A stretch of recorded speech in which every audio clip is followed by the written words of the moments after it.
A tragédia humanitária que assola os Yanomami carrega as digitais dos militares, seja do governo militar do Bolsonaro, seja dos militares subornados com ouro pelos garimpeiros. Isso não deveria ser surpresa, considerando que há décadas os militares nutrem teorias da conspiração sobre os Yanomamis. Vem com a gente conhecer.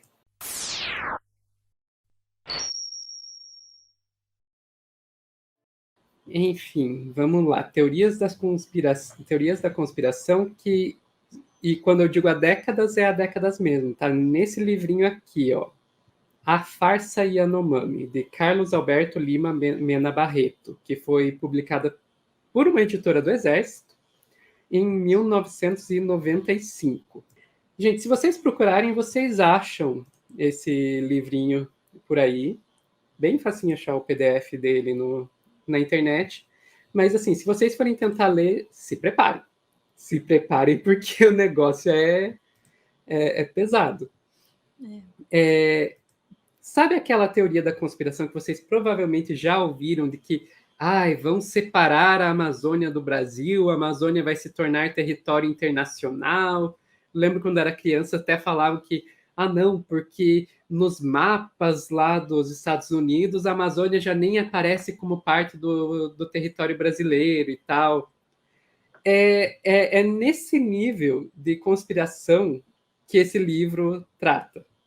Então, olha aqui uma notícia que saiu no G1 falando sobre esse livrinho.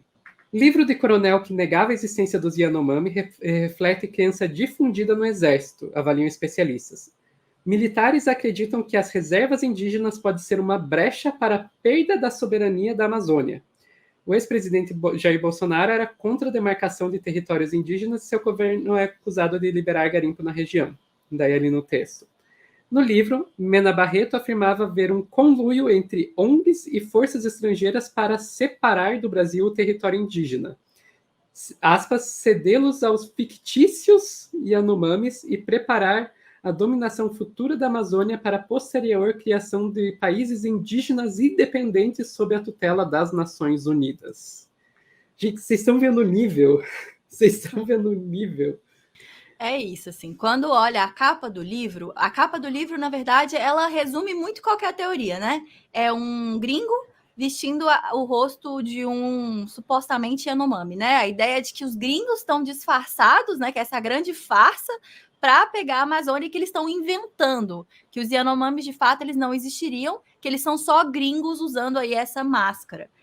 É muito bizarro, mas mais do que bizarro, é muito violento.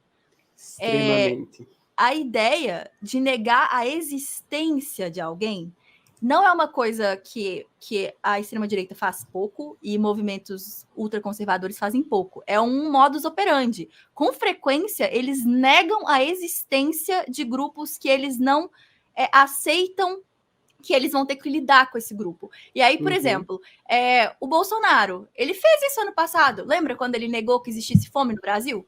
Ele negou a existência das pessoas pobres do país que estão passando fome. É muito violento, é muito baixo.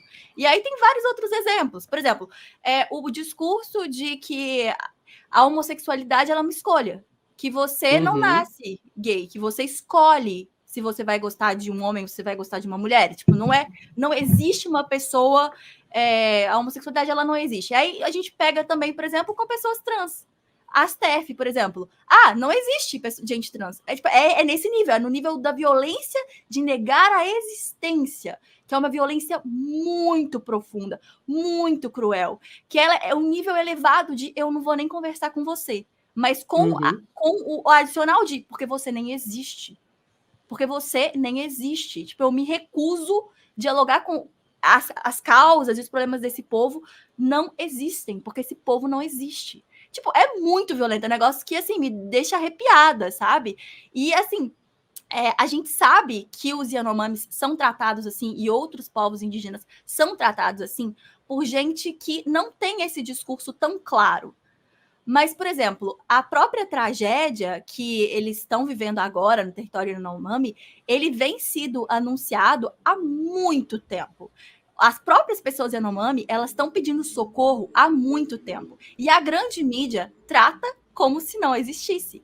Pouquíssimas foram as vezes em que os pedidos, os clamores dos comunicadores do povo Yanomami chegaram à grande mídia. Teve um caso daquela menina que estava desnutrida em 2021. Você lembra disso, Sofia? Uhum. Teve uma foto que ela entrou na grande mídia, os grandes jornais repercutiram. E depois, em 2022, no primeiro semestre, teve o caso da aldeia, da comunidade toda que desapareceu. E aí virou Cadê os Yanomami? E de novo a grande mídia repercutiu. Mas se você for Também olhar... teve aquele caso dos 2 meninos Yanomami que foram sugados por uma draga. Teve esse caso. Mas se você for olhar atrás, assim, do que os comunicadores do povo Yanomami estão falando, você vai encontrar muita denúncia de muito tempo. Uma ou outra, elas engajam, né? Elas crescem e a grande mídia vai falar disso. Mas, assim, a grande parte da maioria das coisas não reverberava. Era como se eles estivessem gritando no vácuo. E grande parte do Brasil tratando eles como se eles não existissem.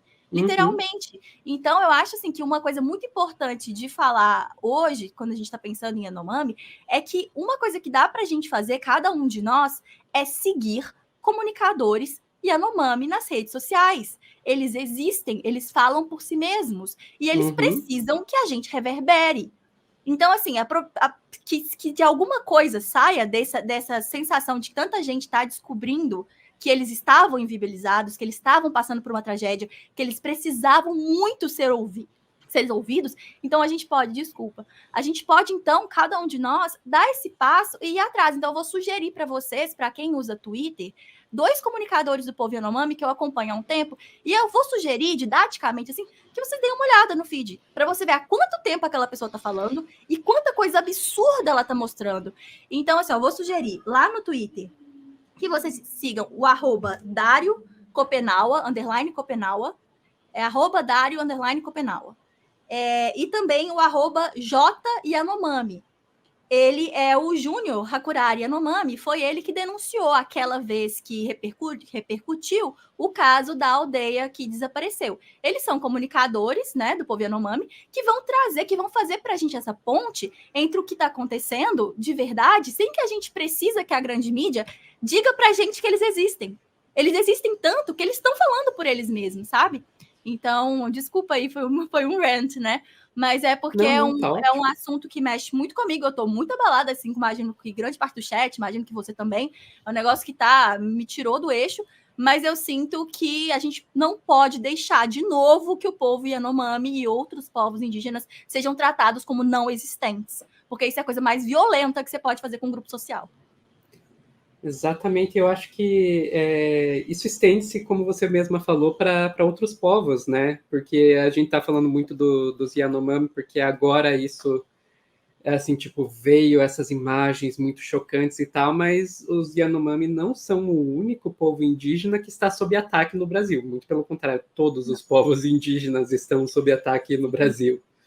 Sim, então, e existem comunicadores de grande parte. Os Pataxós, por exemplo, a Alice Pataxó. Exato, Alice Pataxó, estava pensando nela. Linda, e existem vários comunicadores de vários povos indígenas, existem artistas plásticos indígenas, existem cantores indígenas, a gente precisa. E aí eu fico pensando que essa questão do você existe é uma coisa tão importante que o Silvio Almeida ele vai pautar o discurso dele exatamente de você existe e você é importante para nós, essa existência que é negada. É isso, Rosiane, os Yanomami existem e são importantes para nós, assim como todos os povos indígenas que habitam o Brasil. Então, eu acho que é um dever que a gente tem de não deixar esses povos escorrerem para esse lugar de não existência. E, enfim, continuando aqui, é interessante como que se dá essa negação. Não sei se você viu, Clara, como é que eles negam a existência dos Yanomami. Não é só essa questão de dizer que são pessoas por trás disso. Eles negam a unidade do povo Yanomami. Olha aqui. O Exército lançou em 95 o livro que duvida da existência dos Yanomami. Isso aqui saiu na UOL. Daqui, ó, segundo o livro, o gentílico Yanomami é nada mais que um astucioso e torpe artifício imaginado para reunir tribos, grupos e subgrupos diferentes no mesmo conjunto etnográfico e assim, de forma sutil, bem ao gosto da mídia, mudar o mapa da Amazônia pelos mais nobres motivos sem maiores traumas. Daí o antropólogo que foi entrevistado pela UOL fala que o que os caras fazem no livro seria equivalente ao pegar e dizer que não existem forças armadas porque o exército e a marinha e a aeronáutica usam roupas diferentes ou coisas do tipo. Então eles assim tipo pegaram o fato de que existe uma diversidade entre os povos originários, o que é normal, existe diversidade em qualquer sociedade, e usaram isso para dizer que a Yanomami não existe. É uma coisa assim maluca, maluca. É porque eles pegaram disso, eles usaram, né? Desculpa, gente. Tudo isso é porque eu fiquei muito emocionada, muito nervosa falando desse assunto. Enfim, tá muito difícil ser brasileiro, né? Toda vez que a gente vê, porque é uma violência que o nosso povo, de forma muito colonialista e imperialista, está fazendo em um outro povo que compartilha com a gente o mesmo terreno. Enfim.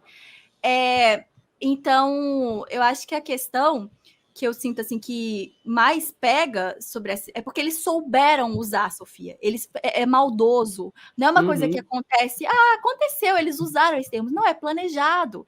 Eles pegam essa diversidade e de forma muito consciente falam: se é tão difícil assim estabelecer o que une esse coletivo, a gente pode falar que o coletivo não existe. E aí é muito mais fácil a gente negar os direitos, a gente negar os nossos ouvidos, a gente negar, atender às necessidades desse povo, se a gente pode usar disso para fazer parecer que eles não existem. É muito cruel. É muito, muito cruel. Tranquilo, Clara. É perfeitamente compreensível que esse assunto cause impacto na gente.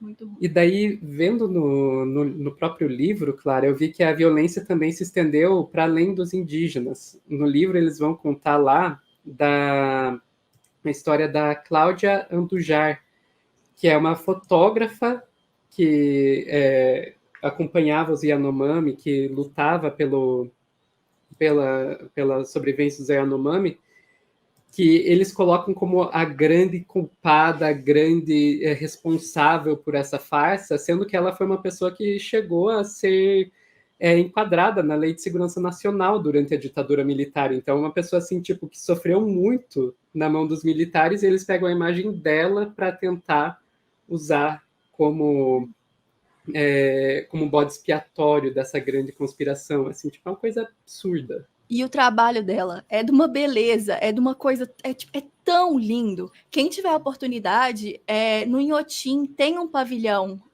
que é de exposição do trabalho dela, e é a coisa mais linda de todo mundo deveria, sabe?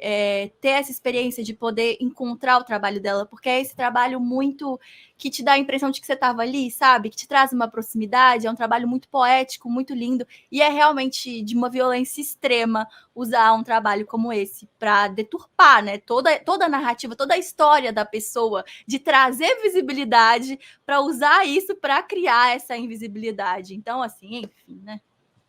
Enfim, e eu acho que o último ponto que eu queria trocar antes de sair desse assunto tão pesado é de pensar que isso tem impacto, sabe? Que não é só um livrinho de 1995 que ficou no passado. Daí eu vou voltar lá para a reportagem do G1, ver o que os especialistas falam sobre isso, né? Então, aqui o João Pedro Garcês, doutorando em História pela URGS, ele fala, né, que os militares veem indígena como, aspas, massa de manobra de interesses estrangeiros, o que os tornaria inimigos do Brasil. E daí as aspas dele ali, ao longo do governo Bolsonaro, vimos algumas iniciativas para tentar reverter a demarcação da terra indígena Yanomami. Acredito que o livro de Mena Barreto tinha esse objetivo inicial, tentar influenciar a opinião pública contra a demarcação. E, infelizmente, pelo menos entre os militares, funcionou muito bem. E na mesma época que esse livro estava circulando, né, esse livro dos anos 90, tem que lembrar também o que Bolsonaro estava fazendo nos anos 90, no que diz respeito a povos indígenas, Sofia. Exatamente. Estava lá como deputado federal fazendo discurso que a cavalaria dos Estados Unidos era mais eficiente porque matou todos os indígenas deles e agora eles não tinham mais esse, aspas, problema para lidar. Ele estava pregando extermínio de povos indígenas no Congresso, na mesma época desse livro. Isso foi quem se tornou, 20 anos depois, né, presidente do Brasil. Mas Como para deixar claro, né, que o mesmo grupo que estava falando de inexistência estava falando de extermínio, né? Uhum. Porque é a mesma coisa, né? São duas formas diferentes de acabar com o povo. Pregar a inexistência e depois tentar garantir de alguma forma que ela se torne verdade. É isso.